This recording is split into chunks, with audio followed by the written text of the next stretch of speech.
उत्तराखंड की चार धाम यात्रा करने वाले सभी श्रद्धालुओं की यात्रा सुरक्षित हो, इसके लिए यात्रा वाले मोटर मार्गों को बेहतर किया जा रहा है। मोटर मार्गों की व्यवस्था को बेहतर करने के लिए लोक निर्माण विभाग के सचिव डॉक्टर पंकज कुमार पांडे लगातार मॉनिटरिंग कर रहे हैं। साथ ही उन्होंने श्रद्धालुओं से ट्रैफिक नियमों का पालन करने की अपील की। चारधाम यात्रा सुगम बनाने के लिए सड़कों की बहुत महत्वपूर्ण भूमिका होती है। सड़कों का क्या है मौजूदा सूरत हाल, बातचीत करने के लिए जो लोक निर्माण विभाग के सचिव हैं, वरिष्ठ आईएएस अधिकारी हैं डॉक्टर पंकज कुमार पांडे हमारे साथ मौजूद है। बातचीत कर लेते हैं। सर, किस तरह से सड़कों की जो व्यवस्थाएं हैं मोटर मार्गों की, वो कैसे आप दुरुस्त करने की कवायद में जुटे हुए हैं? देखिए, हम लोग पिछले साल से ही काम कर रहे हैं और इसको चेक करने के लिए लगातार हमारी टीमें इंस्पेक्ट कर रही हैं। मैं स्वयं पिछले महीने गया था, बद्रीनाथ धाम और केदारनाथ धाम की सारी रोड्स मैंने खुद फिजिकली इंस्पेक्ट किया था। लास्ट वीक हमारे अपर सचिव गए थे, उसको देख के आए हैं। हमारे चीफ इंजीनियर्स लगातार 2-3 बार वो लोग इंस्पेक्ट कर चुके हैं। मैं गंगोत्री और यमुनोत्री जा रहा हूँ, 3 दिन के बाद जा रहा हूँ इधर की रोड देखने के लिए।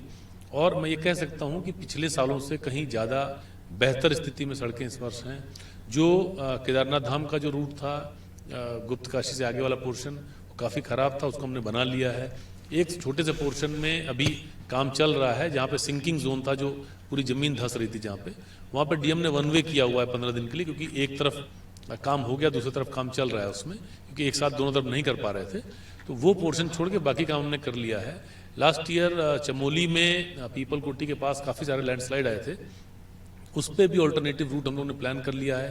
पागल नाला एक जगह थी, वहाँ पे टीएचडीसी की हेल्प से हम लोग एक ऑल्टरनेटिव रूट बना रहे हैं। लॉन्ग टर्म प्लानिंग के लिए वहाँ पे एक टनल प्रस्तावित है, जो हमारी जो एजेंसी है वो उस पर काम कर रही है। इसके अलावा यमुनोत्री वाले साइड में हमने पूरा काम कर लिया है।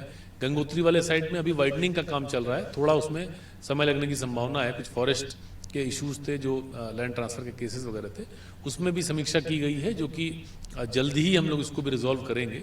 और मुझे उम्मीद है कि बहुत जल्दी हम जो गंगोत्री और यमुनोत्री वाला स्ट्रेच है इसको भी कंप्लीट करेंगे।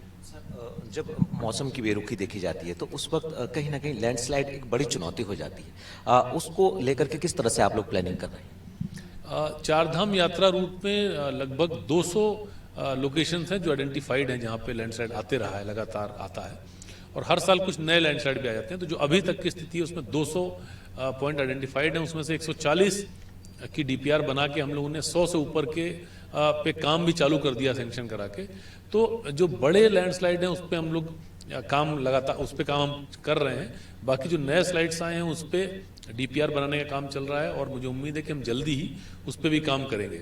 साथ में मुझे ये भी बताना है कि क्योंकि स्लोप स्टेबलाइजेशन थोड़ा टाइम लगता है और लैंडस्लाइड के जो एरिया होते हैं उनके ट्रीटमेंट में, उनके जो रिपेयर होते हैं, उनको काफ़ी लंबा प्रोसेस होता है। दूसरा, उस पर काम करने के लिए जो लेबर जाते हैं उनको भी रिस्क होता है, तो बहुत प्रिकॉशन के साथ काम किया था, इसलिए उसमें टाइम लगता है।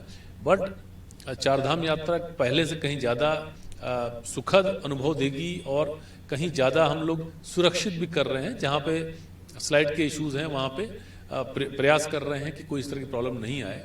इसके अलावा मशीनें भी हम लोग डिप्लॉय कर रहे हैं कि मान लीजिए बारिश में या कोई ऐसे मौसम में कहीं पे रोड ब्लॉक होता है या स्लाइड आ ही जाता है, तो उसको कैसे क्लियर करेंगे, कम से कम टाइम में कैसे करेंगे, उस पर भी पूरी कार्रवाई करी जा चुकी है। बहुत बहुत शुक्रिया हमसे बातचीत करने के लिए। तो आपने सुना लोक निर्माण विभाग के सचिव डॉक्टर पंकज कुमार पांडे को, जिन्होंने बताया कि किस तरह से यात्रियों की सुरक्षा का ख्याल रखते हुए मोटर मार्गों की बेहतरी की जा रही है। उम्मीद की जानी चाहिए कि सभी श्रद्धालुओं की ये यात्रा सुगम और सुरक्षित यात्रा होगी। अपने सहयोगी कैमरामैन राहुल के साथ सोनू सिंह, अनादि टीवी, देहरादून।